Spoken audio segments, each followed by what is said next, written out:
olana ara-pifidianana hiteraka krizy lalina ny amboletra ataon'ny mpitondra hoy Serge Zafimaovo.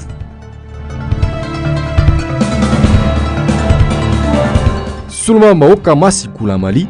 mbola atao andro maso any Ambovombe Androy.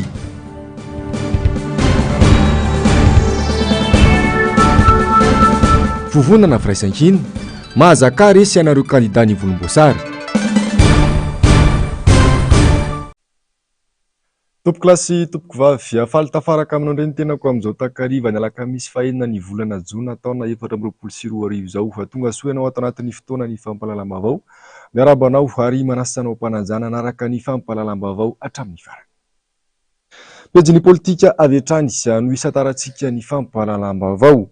Tafatsangana androany ny komite miaro ny safidim-bahoaka na ny KMSB isaky ny distrika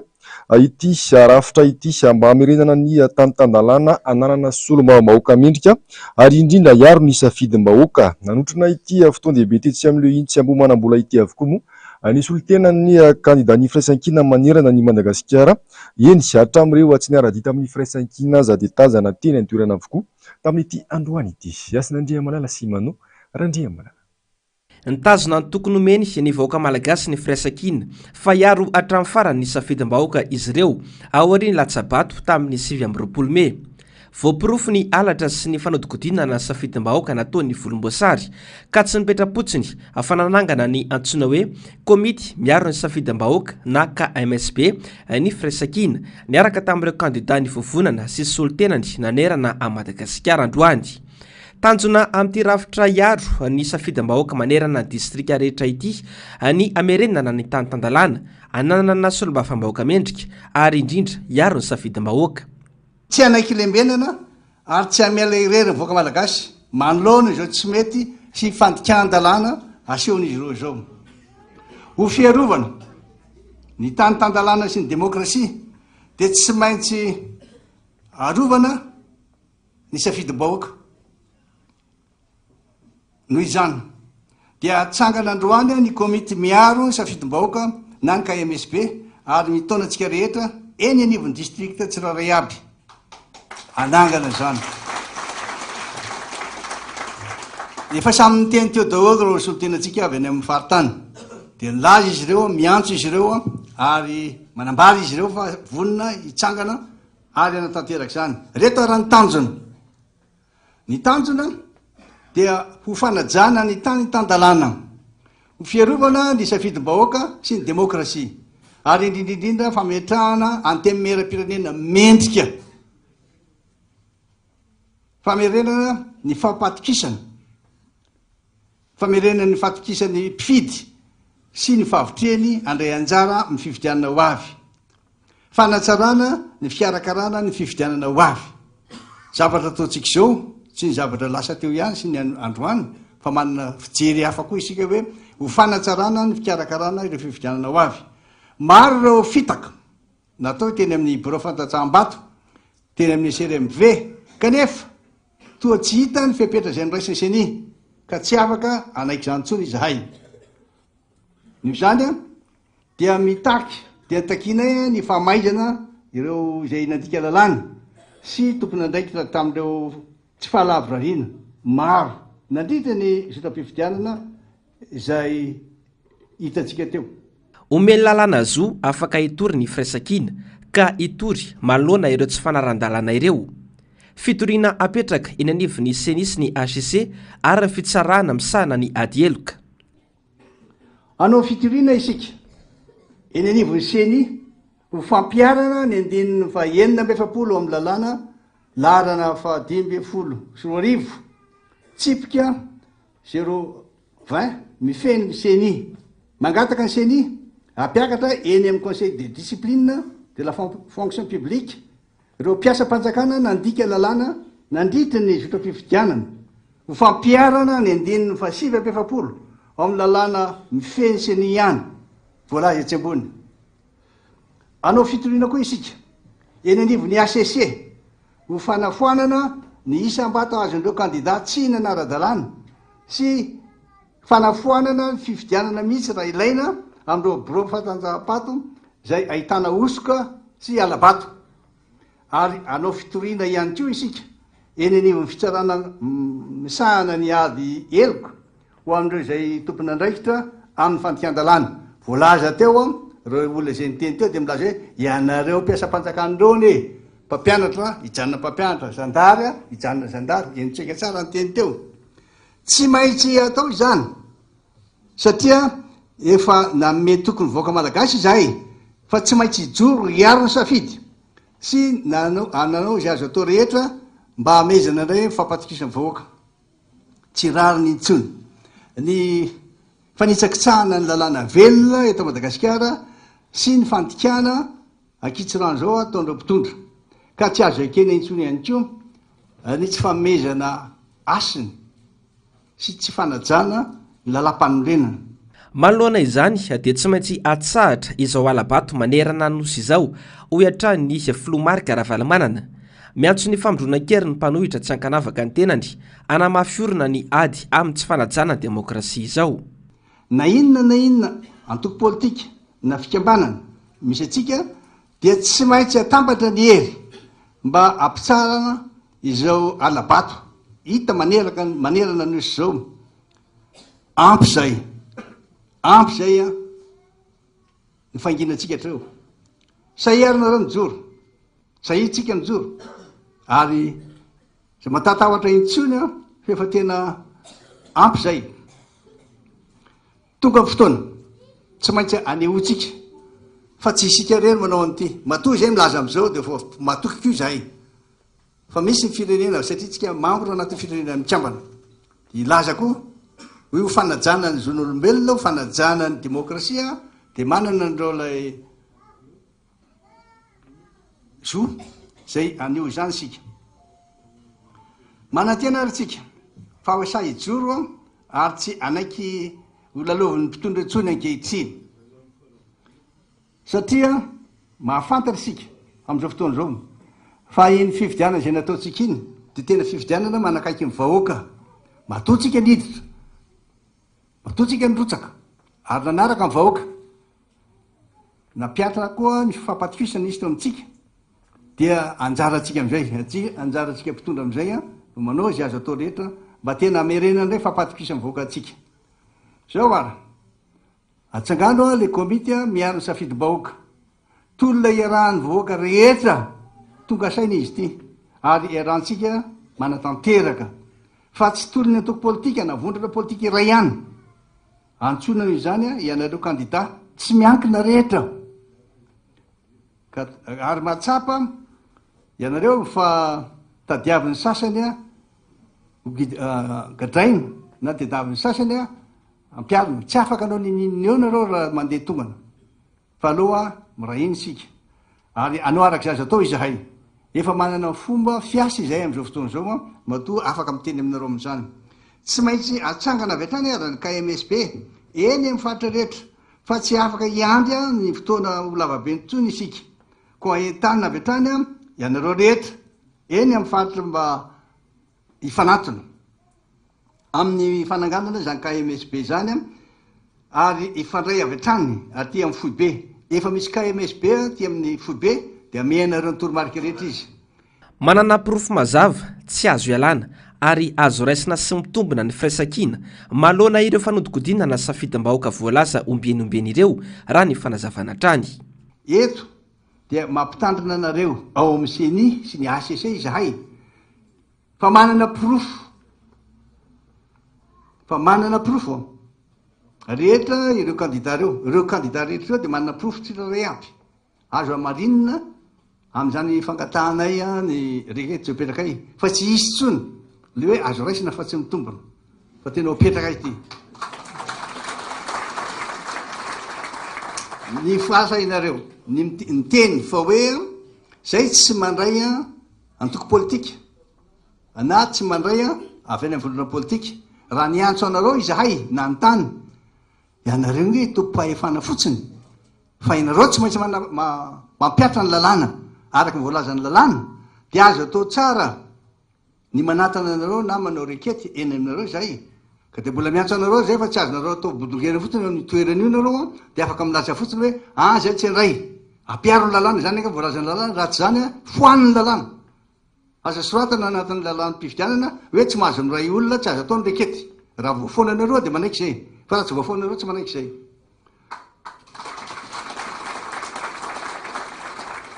maro reo fitarainana ny seho sy mbola iseho ka tsy afaka ny teny ianareo fa nizotraky ny everana azy ny fividianana teo ny erahantsika mahita amin'izao fotoana zao a fa reo fividianana zay natao dia nisy osoka ary indrindrindrindra nisy fanodikodonana ny safidy-bahoaka iny ny fahalalahana faran'izay kely indrindra na vahoaka malagasy ankehitriny mba afaka mifidy nefa mbola hodikodinareo ihany mbola hampanjakanareo ny didijadona ihany tsy ekena zany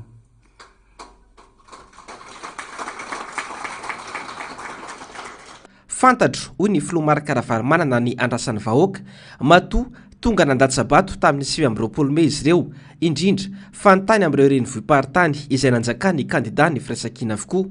ho avy isika hoy ny nambarany zao no afatra ho anareo kandida rehetra tsy akanavaka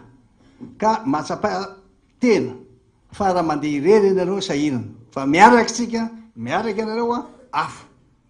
miatsa anareo ry zahay mba tena tambatra ny hery a fa ny mita be tsy lany mamba mirahina daholo isika amin'ny fiarovana safidy-bahoaka ho atsika vahoaka malagasy rehetra ampy zay hoy aminareo ampy zay ny fandeferana sy ny fitavozavozana fa hetsikitsika ary anao arak' zay ataotsika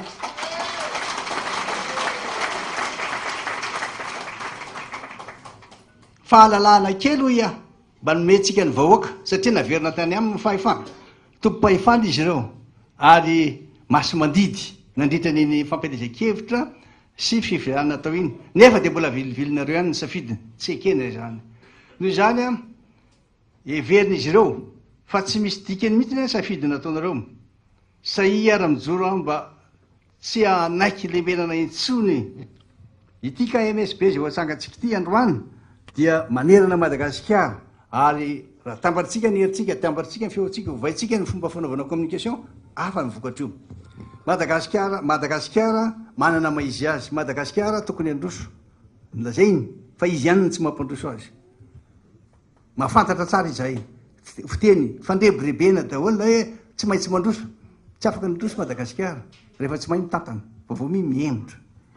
no zany zany a ilaina fanovana tanteraka ny zava-misy eto Madagasikara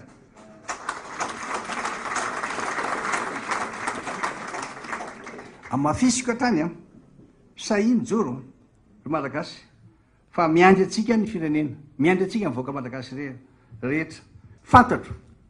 fantatro ny zavatra otsaindreo malagasy reo fantatritsika tsara ny andrasany amintsika matoy izy nameraka fahatokesana amintsika amindreo le renivohim-paritany sy le toerana zay tantaraina sationana taminareo teo dia miandry a ny action voaty amintsika ho avy sika manome fanantenana tazana nanotrina ity fananganana ny komity miaro ny safidim-bahoaka ity ihany koa moa androany ireo vovonana tsy niara-dia tamin'ny firaisan-kina ireo kandida tsy miankina raha tsorona dia nampitambatra ny mpanohitra rehetra manerana Madagasikara izay resy lahatra sy mitovy fomba fijery amin'ny firaisan-kina ity fananganana ny KMSB androany ity manodidina izay vaovao izay hatrany nitarika tany amin'ireo renivohim-paritany rehetra teto Madagasikara ireo kandida ny firaisan-kina tsy zakany mpitondra sy ny antokony izany ka antony fanodikodonana ny safidim-bahoaka amin'izao fotoana izao ny iray feo ireo kandida ny solotena ireo faritany eto Madagasikara androany fa tsy mahazaka resy ny volomboasary hanyheriny ziady mangalabato sy manodikodina ny safidim-bahoaka mitovitovy avokoa ireo endrika alabato nataon'izy ireo raha ny fijoroana vavolombelona nataon'ny kandida ny firaisan-kina tamin'ity androany ity Yasinandria Malala sy Mano Randria Malala mahazaka resy ianareo kandida ny volomboasary rehefa resy tamin'ny fifidianana fa aza ahodikodina ny safidim-bahoaka io ny hevitra ny ombona n'ireo kandida ho solom-bavambahoaka ny solotena ny faritamy nandritra ny fananganana ny KMSB androany ny kandida Ramirson Menjanahary na Imily no ny solotena ireo kandida avy eto Antananarivo efa nampiasainy volomboasary avokoa ireo fahefana rehetra teo am-pelatanany kanefa mbola resy ihany izy ireo ka tokony hipetraka tsara fa tsy manodikodina ny safidim-bahoaka hoy ny kandida Mily raha ny zava-misy tany no resahana dia hoe lehibe ny adversaire matanjaka amin'ny heriny rehetrarehetra nampiasa zay fomba rehetrarehetra amin'izay hery teo am-pilatanany na vola na fahefana na zavatra rehetra nataoa tamin'anton'izany fampielezan-kevitra zany ary tena niezaka ny tena miaraka amin'ireo komity miaraka amin'ireo mpanohana tena nanazava ihany ko fa fampielezan-kevitra natao fa tsy fampielezan-ketana ary tena voaray ny distrika amin'ny faratsy io zany satria naverina tao an-tsainy no hoe isika vahoaka rehefa fampielezan-kevitra dia tsy vahoaka madinika fa vahoaka mandinika ary voaray tanteraka ny entana zay rehetra nyzaraina ka izay indrindra no ilazahana hoe nandresy ny député mily tany faratsy io nandresy tamin'ny elanelam-bato raha mivokatra teo anivony SRMV zay satria zay no ananany dia nandresy tamina isa raika amby 524 amin'ny elanelam-bato teo amin'ny candidat mpifaninana zay candidat mpanjakana feny dia hoe mahazo matokony vahoaka malagasy fa hoarovana ny safidy ary tena miantso ny rehetrarehetra mba hiaro an'izany safidy zany satria safidy mba hoaka io tsy azo hitsahana tsy azo avadika satria nanefa ny adidina ny vahoaka tamin'ny hery nomaly tamin'ny alarobisy amby 20 Mai ary ametraka tsika tany tandalana fa izay no mampahanitra atsika va Madagasikara zao amin'ny zavatra tsy fanarahan-dalàna satria zany atao hoe fifidianana zany dia zo fototra omeny lalàna ameneon'ny vahoaka malagasy zay olona hitondra anazy zay ametrahany zany atao hoe isolo vava azy eo anivony any temeram-pirenena ka izay indrindra no hitenenana hoe mila tsy maintsy arovantsika ny safidy ametraka tsika tany tandalàna aza matao ary tsika vahoaka manerana Madagasikara fa tena anavitra firenentsika sotra be dibe to nitarika tamin'ny elanelam-bato iray alina mahery ny kandidat ny Firesakina raha ny fanandrana tamin'ny kandidat ny Volomboasary tsy zaka ny tompona ndraiky mpanjakana isan'ny tokony anefa izay tarehimarika izay ka natonga ny famadihana ny safidim-bahoaka ho ny kandidat aja manager raha solitena ny kandidat ny Firesakina ho an'ny faritany ny Fianaratsoa. Raha ny fifidianana tao Mananjary dia ny sosa tamin'ny ara-dalàna tamin'ny andron'ny 27 ny volana Mai heriny omaly. Akory ny atairan'ny TGV sy ny ekipany fa ny lozansika agny amina 80 sy 3 sy ray alina ny kandidat mpanjakana. Zany hoe ny isam-batoko ny tadidiko 35 960 dia tagny amin'ny 22 000 mahery ny any monsieur le gouverneur ka zao ny ana ny afatro efa indroy nareo zay ro nanao fanambarana fa hoe ny tegnako kandidat ny antoko Firaisankina ndray ro nangala-bato zavatra sy azo ny saina ho eritreretina sy nanagna accès za na tamin'ny liste électorale sy nanagnako accès ny seni sisy ninina nanagnako accès fa zao ny zavatra misy agny aminay fantatra atsika tsara fa ny TV Plus Madagasikara de télé en sénateur Nicolas Rabe Mananjary ray zay faharoa ny maire sy ny gouverneur no ny faninagna tamiko tao fitambaran'izy roa lahy zay zany no nagnome 47% teo izy roa lahy mitambatra nampiasa force mpanjakana monsieur le gouverneur nampiasa pression nampiasa vola nahazo hélicoptère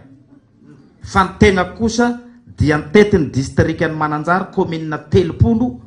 tamin'ny dia tongotra tamin'ny moto tamin'ny 4x4 misy commune iray ao aminay antsoina hoe Voilava tonga navitrika ny fidy ny commune Voilava ka nazahoako vato 250 sy 300 sy 3,000 dia akory ny atairany satria eo ambadika kely ny Voilava eo misy commune iray atao hoe Amboinionana nazahoako vato 500 sy 2,000 mahery ny anazy tagny amin'ny manodidina ny 500 tany razany babany nefa eo. Fahatelo misy koa commune anankiray atao hoe Marokarima zay ny 3e liste ko no monigna ao Marokarima ka nandreseko tagny amina 1500 ngamby izay raha sy diso ny fitadidiko ka mba magnafatra eto anareo rehetra indrindra monsieur le gouverneur mba aoka zay ny fiantsina rehefa resy de mba magneke resy tsy nanagna fotoana angalaram-bato aho fa vokatra ara-dalàna vokatra indry safidim-bahoaka no niseho tao amin'ny distrikany Mananjary fa tsy marina velively ny filajana fa nangala-bato i manager aza tao amin'ny distrikany Mananjary. Ko eto dia miantso ny vahoaka ny Mananjary sy vaky volo. Tadidiosika fa misy sehatra anankiroa andrasasika amin'izao. Efa nivoaka ny an'ny SRMV Mananjary. Isorana ry zareo fa ara-dalàna ny vokatra tena izy no nivoaka tao amin'ny SRMV Mananjary. Miandry ny avoakany CENI isika, CENI national, dia mamoaka fanambarana amin'izay ny tenako satria sy olon-dehibe oantrasika angamba no hiteniteny foana hagnaraka ho taitaidronono mandevy fa ny zavatra ray tsapako sady marina masiaro tegna hafa baraky monsieur le gouverneur dia manaonao foana manao bavira omaly ny omaly no navoron-dray ny ben'ny tanàna io zandroany efa atao an-dakoron'ilay izy mbola mianso ana ny ben'ny tanàna anankiray manodidina ny Mananjary zay toerana nandreseko satria mba tiako ihany mifampizara amintsika vahoaka voreto fa misy commune 30 ao amin'ny distrikany Mananjary ny 420 amin'io dia ny batako fandresena avokoa. Ka mba mampitandrina ny monsieur le gouverneur hoe aoko zay fa sy nangala-bato manager aza fa fifidianana nadio sady nangarahara no nitranga tao Mananjary. Mankasitraka. Felaka mandrivorivo ho any mpitondra fanjakana sy ny volomboasary no natao ny vahoaka ny Mahajanga raha ny voka-pifidianana jerena. Tsy zaka ny mpitondra ihany koa izany voka-pifidianana izany ka natao ny fampiasa-kery sy ny fanodikodinana ny safidim-bahoaka ho ny kandida Afakandro Christian ny solotena ny Mahajanga. Efa tsy fifidianana mihitsy no nisy fa fandravana halatra antery zany no ny ainanay raha iresaka ny kany Mahajanga voalohany manokana ny tena koa ny rahantsika nahita fa tsy nisy mpanaradia teto Madagasikara voasambotra sy nitazomina tany amin'ny gendarmeria raha tsy nitao Mahajanga. Ny antony dia tsotra resy reo tao.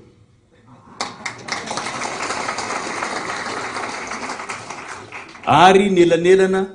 tena vakisasaka. Mbola tsy nisy tamin'ny tantaran'ny Mahajanga tonga amin'io vato zay nazona io. Ka izany no nanaitra ny rehetrarehetra hoe tsy possible ahoana no ahafahan'ny kandidat tsy miaraka amin'ny fitondrana mahazo vato betsaka ary record.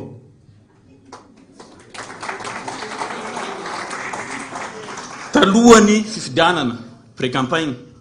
tao anatiny campagne, tao anatiny fifidianana, taorianany fifidianana dia nahatarafanay an'izay tsy fanaran-dalàna izay. Ny candidat mpanjakana miditra amin'ny sekoly manao fampelezan-kevitra. Ny président Fokotany miakatra hainao manjery manao fampelezan-kevitra. Zany no ny ainanay tao. Tao anatiny fifidianana ny candidat listra faharoa amin'izareo misambotra olona ao anatin'ny tranony rehefa tia fantatra fa mpiaradia amin'ny Afakandro dia samborina ankitsirano hoentina any amin'ny gendarmerie.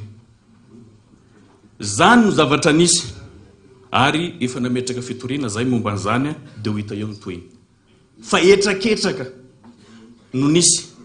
tsy nijanona amin'izay ihany fa nisy ny fanangonana andian-jolahy andian'ny tanora maro zay namono ahy devant ny gendarmerie nationale nataony candidat numéro 1 zay miaraka amin'ny fitondram-panjakana. Tsy vitan'izay fa mbola nametraka pression amin'ny fitsarana amin'ny gendarmerie fa hoe sambory Afakandro. Tsy manaika raha tsy samborina Afakandro. Ka mitovitovy amin'ny kany Mananjary teo rehefa resy le rehetra dia manekea resy. Atsaharo ny fampitahorana ny olonay hatramin'izao ao Mahajanga. Tsy ekena izany satria tany tandalàna i Madagasikara. Ary zay no irarentsika rehetrarehetra. Ka ho antsika candidat rehetrarehetra manerana ny Madagasikara saia mijoro. atsangano ny KMSB fa io no antoky ny fiarovantsika ny safidim-bahoaka. Anaiky ve isika amizao tsindry fampitahorana ho atao amin'ny mpiray-tanindrazana izao. Tokony mamboly tsika kolotsaina vaovao, kolotsaina tsara ho fakatahaka ho antaranaka malagasy. Fa tsy aina amin'ny fampitahorana lava ny vahoaka malagasy, indrindra ny mpiasam-panjakana ao atapy-tanàna ny Mahajanga. Misy ny fampitahorana ao mbo andretrarehetra tsy manaraka baiko, ka ny antom-pijoroanay, ny antom-pijoroantsika dia hiady amin'izay tsy aneky an'izay mbola hitohy amin'ity firenena malalatsika ity. Tsy iray tsy roa io ka fampitahorana io, satria ny rahantsika nahita ihany koa ny tao analalava izay nisy fanamborana ihany koa fanakanana ny olona tsy fidy, zany dia endrika ny tsy fanaran-dalàna tao anatin'ireny fifidianana ireny. Ka noho izany manainga antsika rehetrarehetra, manainga antsika vahoaka malagasy rehetrarehetra ijoro hiaro ny safiditsika, tsy anaiky intsony ny tsindry izay atao amintsika, fa ity fifidianana ity no kiondalana amin'ity firenenantsika ity. Nitovitovy daholo tamin'ny ankapobeny ny fomba nentina nangalaram-bato sy nanodikodinana na safidim-bahoaka tamin'ny fifidianana sy rombavambahoaka ny 20 Mey lasa teo, io kosa Fidèle Razarapierre. Tsy azo inona fa manana fahefana azahoana mangala-bato ny mpanohitra, hoy ny nambarany raha solotena kosa ny faritany ny Tomasina. Ary ny endriky ny alatra na taiza farim-pifidianana, na taiza farim-pifidianana dia mitovy, ny olona nampiasaina mitovy, ny vokatra mivoaka mitovy, reto le endriky ny alatra. Na io fampiasana vatom-pifidianana efa voakosiko ameloha, na io fampiasana kara-pifidianana tsy mitondra kara-panondro, na io fampiasana olom-boatendry mpanjakana, manomboka any amin'ny fokotany hatrany amin'ny préfecture. Zay rehetrarehetra zay zany ny endriky le fangalarana. Amin'ny fomba hoana ny idiran'ny fanoerana ao anatin'izany mikimaky rehetra zany, tsy possible zany. Dia rehefa tratra le izy androany dia manao angoatenda ny sasany hoe ianareo mpanohatra no nangalatra. So ihany Andriamanitra fa tsy miteny, fa raha miteny izy nisy bedy mafy mihitsy. Dia zavatra tiatsika apetraka zany ao anatin'le vokatra miseho amin'izao fotoana zao dia ny hoe fotoana firaisan-kina marina zao, ary tsy disitsika nametraka hoe firaisan-kina inaran'le vovonana sy ny fiarahana. Atambatra mihitsy aloha le hery rehetrarehetra hiaraka vao afaka tsika manova zavatra. Fa raha ohatra tsika tsy matanjaka, tsy mivondrona, tsy zavatra vovaova tsika eto. Ary anararoatra otra mibanga amin'ny alina, tsy amikenatra, tsy amitahotra ny olona mpangalatra. Ny mpangalatra tompoko dia antsoina hoe mpangalatra, na mpangalatra koa na mpangalatra tolapaty mitovy zany. Mpangalapaty koa zany mpangalatra ohatran'ireo koa. Dikan'izay ny rafi-pitsarana rehetra zany dia tokony hanasazy ny mpangalatra. Satria mangalatra koa ny olona migatra, mangalatra tolapaty migatra, dia manina mpangalabato no tsy gatra, nefa mpangalatra ny antsona anazy. Tao amin'ny faritany Tomasina no heveriko fa victime indrindra tamin'ny alabato, voaka sepotra daholo zay rehetrarehetra. Tsy misy na anankiray mahazo miantso loha zay fantareo candidat amin'ny firaisan-kina ka hoe tsy mivoaka sepotra tao anatin'ny faritany Tomasina. Ny nahy manokana moa nahazo cadeau manokana mihitsy faradoboka tonga tany amina ny enjany. Fa zao samy nanao faradobokany, ary ny tahotra n'le faradoboka zay nataonay, zay nahitana laharana tany amin'ny 2 kilometra, no tena niteraka an'le hoe andana hiazaka zao daholo zay anovanan'le vato fa tsy tafavoaka ty fa enjany ty kely ty. Satria le delina manko le kely ihany jereny zareo fa le del mondo iny tsy jereny. Ka zay no misy dia noho ny aya eo amin'zareo ny apetraky tsika kosa dia ity mba manateny tsika fa apetraka eto Madagasikara zany hoe sotoavina demokratika zany tsy misy zany raha tsy misy fahamarinana. Ka dia entanina ny rafitra rehetra mba tsy anao izay atafotoana ny vahoaka ohatra misy miatrehitra fa le vahoaka mbola tsy tezitra ohatra mbola misy miatrehitra fa i vahoaka io aza atao am'izay tiana anaovana anazy fa raha ifahamarinana iny kitianareo faratampony ampinareo fandrangitana sy fandrefesana za tsy te hitan'zany vahoaka tezitra zany fefa fantako zany ary efa niainako zany fa zava-doza be ny aterany antso ny atao anareo tompona ndraiky mpanjakana rehetra misy namana teo ny teny hoe rehefa resy de manekery izy ary azavadika mivaton'ny olona satria de misy tena mitsombadika ambony ambany mihitsy tampotampoka eo anao tonga de mihemotra laharana izy mitsirika be ohatran'ny sprinter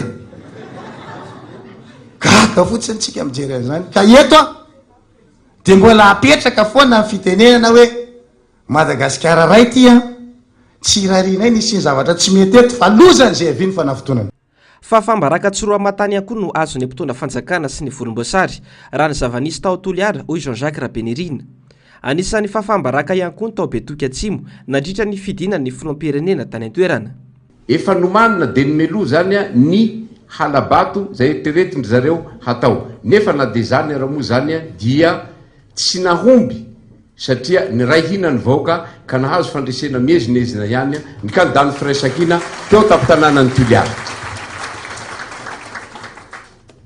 Itovitovisa ny district rehetrarehetra zay zavatra zay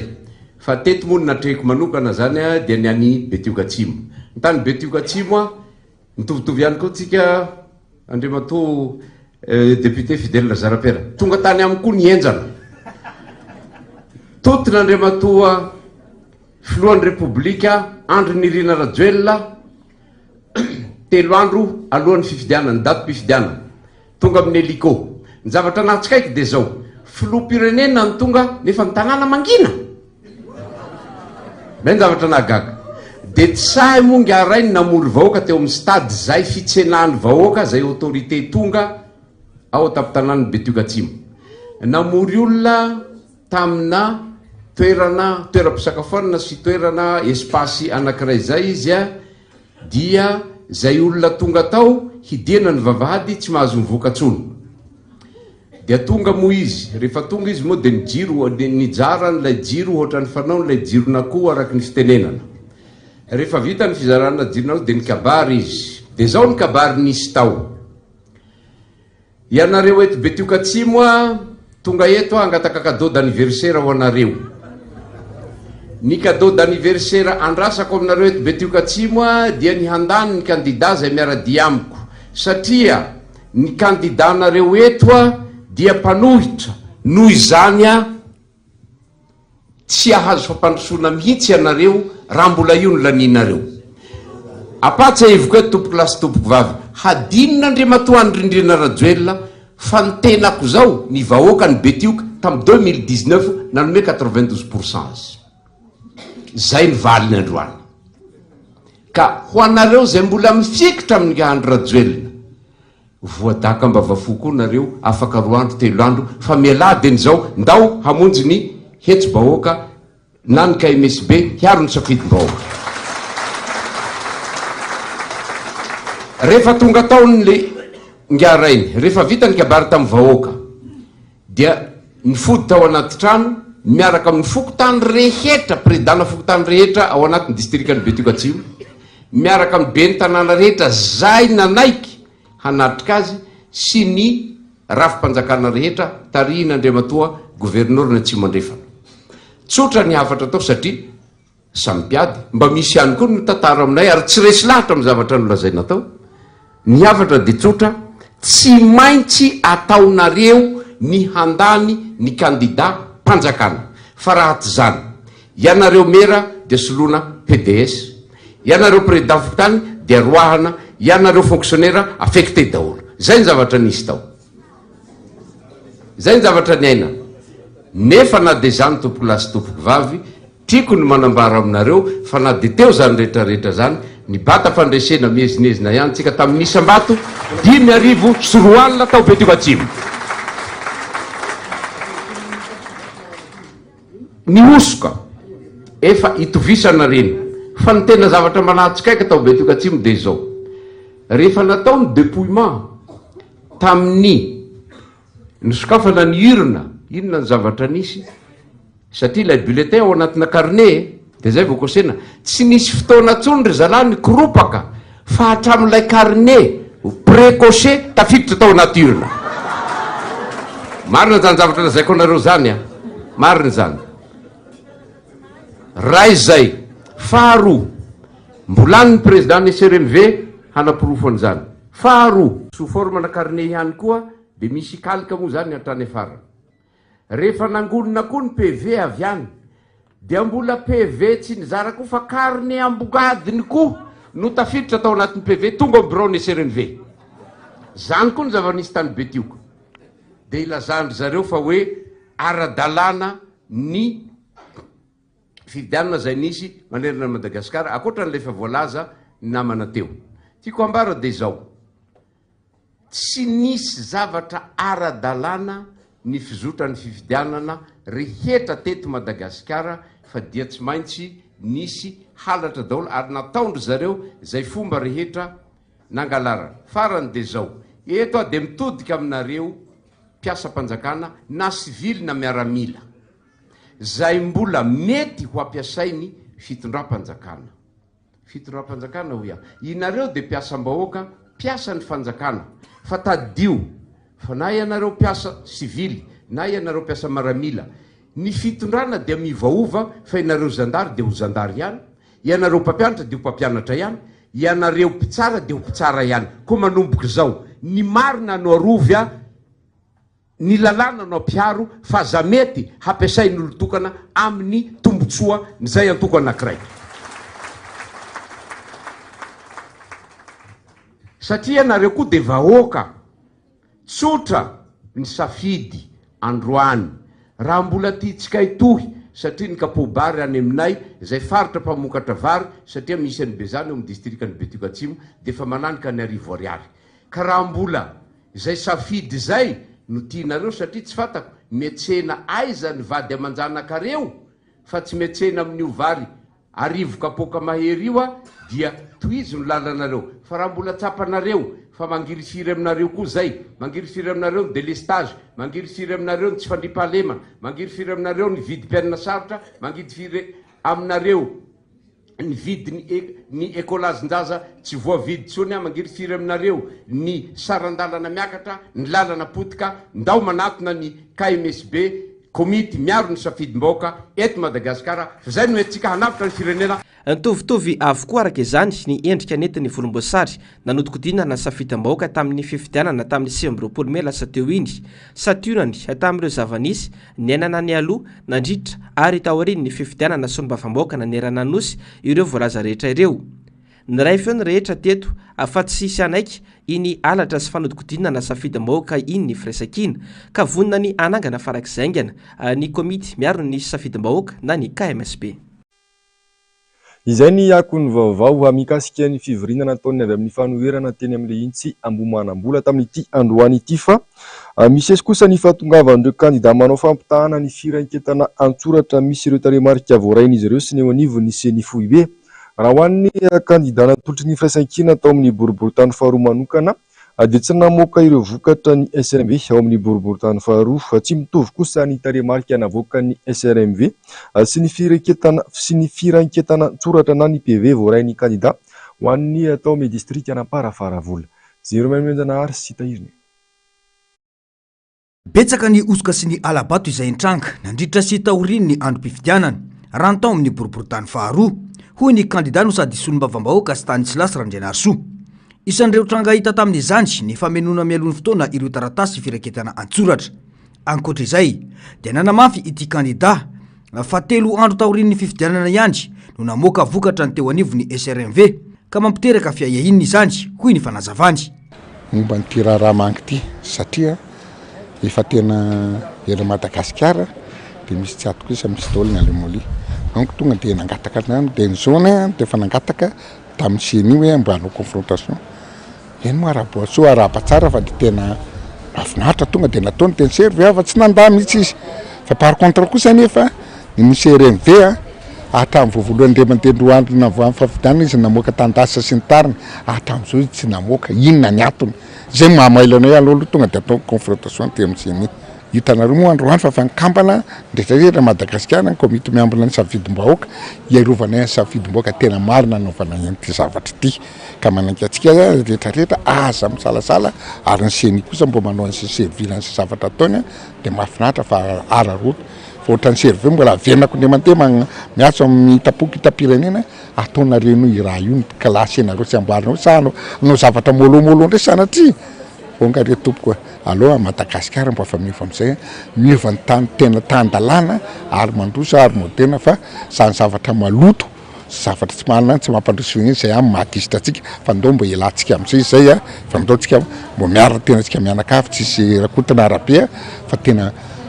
tany tsy misy avaratra zay na fa tsika zay tsy mahalena alofa zay mbo iriko an'le fireneko mitaky ny fanaovana fampitahanana iray manontolo ny voka-pifidianana ao amin'ny SRMV amparafaravoly ny kandida Solofoery Rabekijana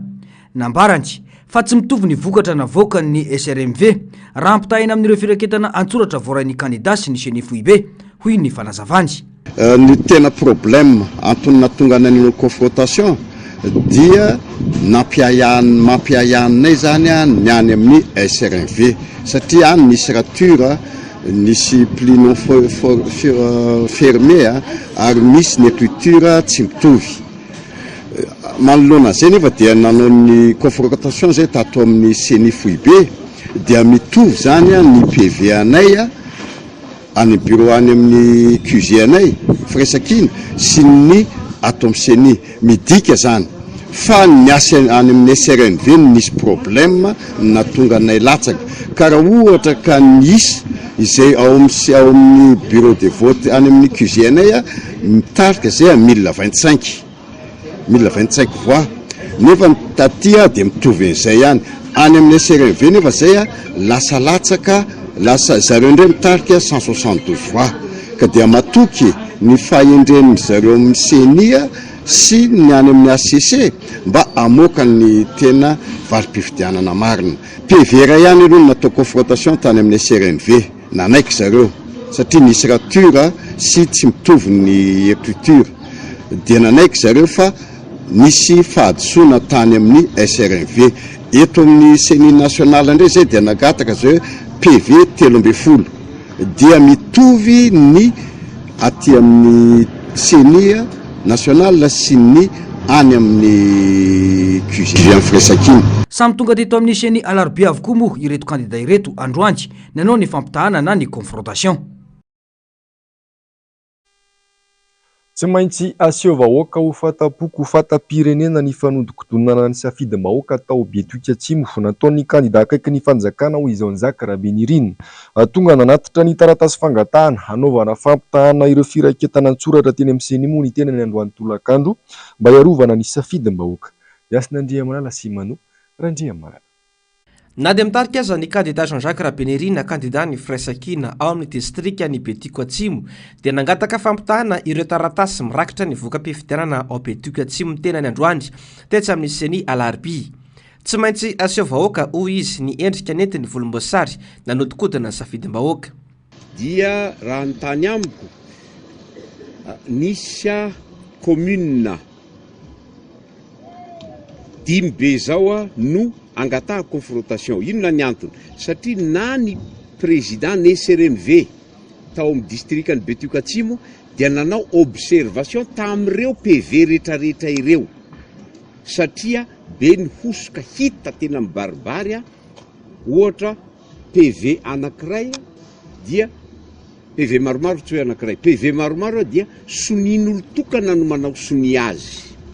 zay zao dia fa zavatra tsy mety satria PV zany tokony sonin'olona maromaro ny membre bureau de vote ny délégué ny bureau de vote ny délégué de candidat sy ny sisa zay ny tokony hanao soni azy nefa tsy zay ny zavatra misy zany zay zavatra anankiray faharoa manaraka an'izay raha araka ny resak'ilay président ny SRMV ihany fa za tsy mamorona fa mbola any izy dia hoe raha totalina ambangovangony zany ireo vato azony candidat ny Irmara tamin'ireo PV feno hosoka ireo dia any amin'ny 7800 voix zany hoe dia zay no nangatahanay confrontation dia arak'izao hitatsika zao tia ny PV de clôture nataony SRMV ka nino sy manante efa ao anatin'ity comptabiliser atao anatin'ity le osoka kanefa na de teo zay de mbola nahita vato eo amin'ny 5,4 mahery ihany ny tenako zany hoe zany lany azao fa ny akosa ny marina tokony avoitra zay tsy resaka hoe za lany tsy lany eto fa za lany fa ny marina mila mivoitra ary ny alabato mila abaribary aseo masoandro de tonga nametraka an'izay ny tenako miaraka amin'ireo avocat zany hangataka an'izay confrontation na PV zay. Andrasana moa ny fankatoavan'ny CENI io taratasy fangatarana napetraka i Jean-Jacques Rabenerina androanio. Vaovao ny fanehoan-kevitra politika kosa indray tsy voaja ny fitsipika mifehy aloha sy nandritra ny fifidianana ho solomaam-bahoaka farany teo iny ho ny mpandinika raharaham-pirenena Serge Zafimaova. Tsy mitombona velively koa ny filazana fa afaka nangala-bato ny mpanohitra satria misy olona tompo-pahefana eto amintsika ary nampiseho izany nandritra ny fampilezan-kevitra. Tsy azo idivirana ny ofisina korotana eto amin'ny firenena raha izao zava-misy izao ho iatrany ny fanazavany. Resaka fanodikodinana saim-bahoaka ny filazana fanimpanohitra no nanao alabato amin'ny fifidianana ho solombavam-bahoaka. Fantaniana tokony hipetraka ho an'ny rehetra ny hoe iza no mifehy sy afaka mampiasa ny lehibe ny distrika, iza no mifehy ny lehibe pokotany sy afaka manome baiko azy ireo, iza no afaka manome baiko ny CENI. Fantaniana tokony hipetraka ao an-tsain'ny vahoaka malagasy avy hatrany ireo satria betsaka loatra ny fafilainga sy ny endrika fandrebirebena saim-bahoaka rehefa hita fa mitarika ny avy amin'ny fanoherana hoy Serge Zafimaova. Fa iza moa mifehy amin'ny fokotany. Ny fokotany anie Ratsamangaika any distrika. Ny fokotany zany tsy rafitra fitsinjaram-pahefana fa Ratsamangaika any distrika zany ny fokotany. Noho zany lehibe any chef pokotany sy mpitambola amin'ny fokotany de ny distrika. Ny sekretera pokotany no ny commune zany mandony volana. Zay zany le izy amin'ny ankapobeny. Noho zay zany hoe sarotra be zany ho an'ny olona ivelan'ny rafim-panjakana ny fehany resaka fokotany zany. Satria misy resaka zany hoe misy mpanohitra koa hoe ny lalao niaraka tamin'ny chef pokotany sarotra zay sarotra zay satria ny chef lehibe ny chef fokotany sy ny trésorier fokotany de ny lehibe any distrika. De misy koa zany le stratégie manao hoe aleo zany korotanina aloha la saim-bahoaka hoe na zay mpitondra reny milaza fa nisy osika nataony tate Andikilany. Nefa aleo kosa aloha apetraka tsara amin'ny fototry miangatra hoe fa iza moa no nanao ny osika ary iza ny afaka manao osika ao anatin'le fizotran'le fifidianana zany. Sarotra be hoe zany resaka hoe fanoherana zany anao osika satria vao fehan'ny rafim-panjakana hatrany amin'ny lehibe amin'ny fokotany. Lehibe amin'ny fokotany ny tafiditra rehefa miresaka tsika am'le hoe fitondrana an'le valim-pifidianana fa tsy ny mpikambana ao anatin'ny fokotany. Voka-pifidianana navoaka ny fitsarana avy momba lalam-panorenana foana no miteraka korontana eto Madagasikara hoy hatrany Serge Zafimaova. Tsy ny lalam-panorenana manko no mipetraka ho lalàna ambony eto fa ny lalànany antoko izay afaka mibaiko hatramin'ny HCC sy ny CENI raha ny zava-misy hoy hatrany ity mpandinika raharaham-pirenena ity. Ny olana lehibe nefa iza ny tsara n'le fifidianana. Mamoaka mivokatra ataontsika hoe mivokatra provisoire zany de ny CENI. Fa ny tena mamoaka mivokatra rapitso ny HCC. Ny olana amin'ny HCC ny maro ampikambana ny HCC manana mivadiny na lana vavy miasa koa amin'ny rafim-panjakana. Manana poste ambony zany ao anatin'ny rafim-panjakana. Dikan'izay zany hoe atraiza ny faleovan-tena io HCC io. Ny dikan'izay zany hoe mety sy ny korotana zany miainga avy any amin'ny fotony satria élection de proximité ositsika ny législative. Ary efa hita zao hoe efa nisy toerana maromaro ny avy any amin'ny fotony avy any amina toerana tsy eritreretitsika efa nietsiketsika ka zay rehetrarehetra zay zany a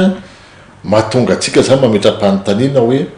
ahoana tsara ny fipetraka le izy nefa makaga zany zareo ao anatin'le fitondram-panjakana mihitsy zao miteraka sy mamboly an'le korotany eo zany ny somary mahavariana anatin'le zavatra mitranga ohatra fotsiny zao reny teny feny fiatsina reny a nataony zareo zany maly tare am'seny tam'zareo nitsiditsidika ny seny hoe mahavariana mihitsy satria zareo ny mitondra fanjakana zareo ny tompon'ny fanjakana sy ny olona rehetrarehetra ataoko ty feno ny tobile plaque rouge navadika plaque noire ohatra nanao propagande maro ny mpiasa mpanjakana ny nampanaovina propagande teny amin'ny terrain teny etsetretsetretsetre hoe ny fantanina mipetraka de hoe ny force de l'ordre ve iaro ny tantandalana so iaro ny ataotsika hoe ny mpitondra fanjakana na ao anatin'ny fahatosoana ry izy ny amboletrana ny forchine ataon'ny fitondrana no iteraka krizy lalina eto amin'ny firenena voaporofo sy mibaribary fa ratsy ny fikarakarany seni iny fivitianana farany teo iny satria samy tsy afa-po ny antoko avy amin'ny fanoerana na ny sasany avy amin'ny fanjakana rehefa matsiaro oresy ho iatrany isaiza zafy mahova roa ihany ny vaolana am'izao zava-misy izao hoy izy na anaiky izay vokatra ho avoky ny HCC izay hitataratra sady fa mitongilana ny malagasy na ano iaro ny safidiny fa tsy firenena iray no iadiva ny Madagasikara tamin'ny fandroana ny maso ivony vondrana Europianina teto amintsika fa ireo firenena misy 20 any Europa hoy izy Serge Zafimahova anamafy ny tsy fahatongavan'ireo mpampiasa vola eto amintsika initranga iny satria mampiseho ny mahatany tsy tandalana ny Madagasikara mazava ho iatrany Serge Zafimahova fa tsy mitazona ny sony sy ny fifanekena iraisam-pirenena nataony Madagasikara Jerome sy Tahirnenatra tany Dubai ny antso ireo vahiny ho tonga ampiasa vola eto Madagasikara ny filoham-pirenena ankehitriny nitsidika tany Korea Atsimo indray ny tenany tamin'ity herinandro ity ary mbola ny talao ny mba isiny ny fampiasam-bola eto Madagasikara 5 taona nanjakana izao fitondran'izao raha kely mbola tsy nisy mpampiasa vola vahiny vaventy tonga teto Madagasikara na iray aza ireo efa eto an-toerana efa mitsingila ela sy milaza tsy tamana avokoa tsy tandalany Madagasikara ka mampitsoka ireo mpampiasa vola izany tsy misy firenena mandroso ao anatina tsy fanaran-dalana hoy ihany Serge Zafimahova tsy mila makany akorytsika fa apetrao fotsiny tany tandalana eto Madagasikara de apetrao fotsiny fifampatokisana eo amin'ny mpitondra vola sy ny mpitondra malagasy de tonga ny investisseur direct étranger fa io na hitsidika ary anao ny firenena ray tsirairay ran'izao tontolo zao ka tsy misy tany tandalana eto tsy misy investisseur ao avy eto mariako fa tao anatin'ny 5 taona voalohany nisy ny fitondram-panjakana misy am'izao fotoana tsy nisy investisseur direct étranger na ray ary tonga teto na ray ary dikan'izay zany manontany anao tena tsy za mamorona fa nisy zao fivorina fiarina tato ny tsy fiarina fa nina moa izy tao emergence Madagasikara tato amin'ny CCI de naseho tao hoe misy belge anao investissement goavana amin'ny resaka fambolé fary fa aveiverananao siramamy malagasy fanontaniana petrako nanao investissement ve le belge tsy nanao izy satria nahoana le tany tandalana tsy misy enao ane afaka fitanao le olona ho tonga eto fa rehefa avy eo ne izy eny maka renseignement izy aiza izy maka renseignement raha belge zany zao le olona Union européenne zao nisany angalany renseignement nefa ianao korotaninao Union européenne ohatra atramina tongavan'io fitondrana io nisy 20 ny orinasa teto mikaroka pétrole androany ane ohatra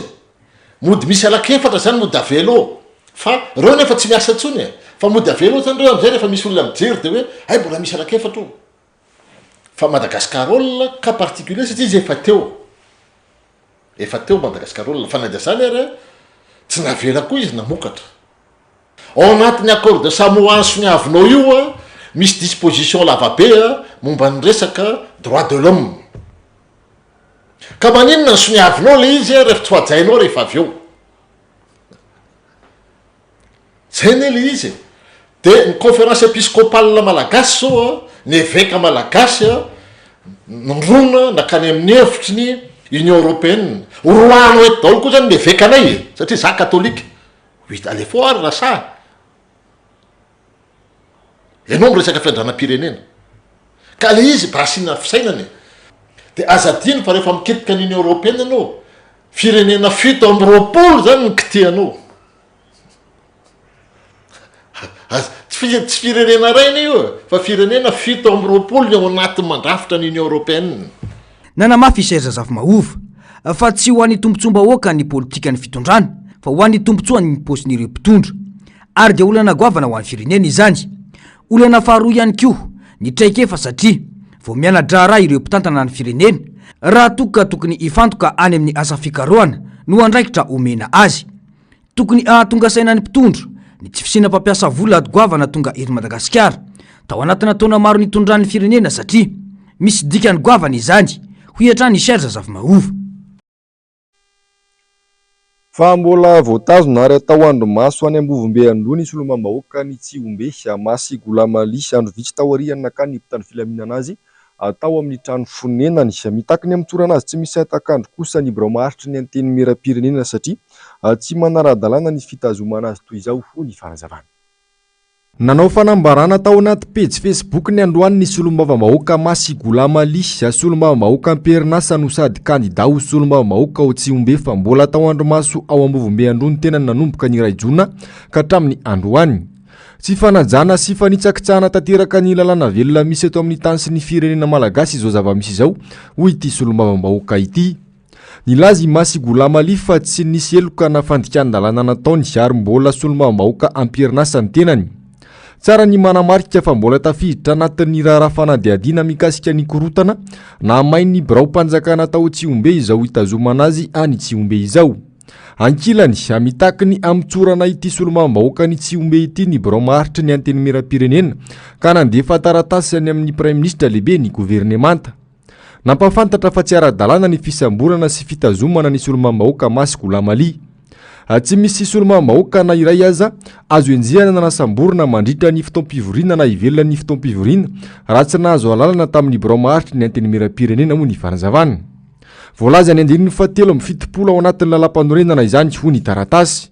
Mazava ihany koa ny voalaza ny andinin'ny faharoa andalana voaloha sy faharoa ao anatin'ny lalana fehizoro 2024 atsipika aotra folo tamin'ny 1 Mei 2024 mikasika ny fifidianana solomam-bahoaka fa ny fahefana ananan'ny solomam-bahoaka iray dia tsy tapitra raha tsy amin'ny andro fivoahany valim-pifidianana voaka ny fitsarana avy momba ny lalam-panorenana. 10 taona ihany koa ny fihepito-piasany ny solomam-bahoaka ka noho izany dia mbola misitraka ny zoma solomam-bahoaka azy Masy Golamali mandrapatonga ny daty ny 2 Jolay 2024 fa hataperany ny fito-piasany ny solomam-bahoaka voafidiny taona 2022. Maresaka iraisam-pirenena manatanteraka ny fifidianana solomam-bahoaka ireo firenena mikambana ao anatin'ny vondrona Eoropeanina tany Pays-Bas no nanatotosana izany amin'ity androany ity. Nentsipriana. Androany maraina tamin'ny fito sasany nanomboka ny fanatanterahana fifidianana solombavam-bahoaka Eoropeanina ka tany Pays-Bas nanovana izany. Ireo teratany Irlandais ny voalohany nandaja-bato nanefa ny didiny ahatra 4 andro ny fanatanterahana ny laja-bato toy ny fanaon'ireo firenena 7 mikambana ao amin'ny vondrona Eoropeanina.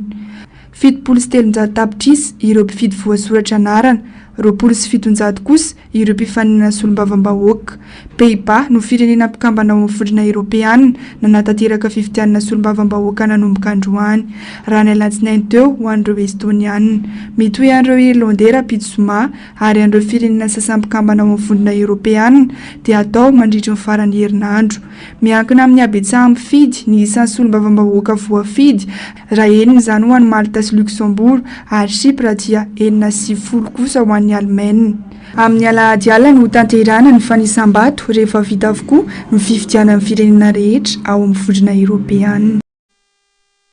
Tapitrary ny fampalalam-baovao tompoko lahy sy tompoko vavy fiangasana firenao aniaraka taminay hatramin'ny faran'ny sampana fampalalam-baovao amamy fotoananao amiram-pitso indray. Felomarita.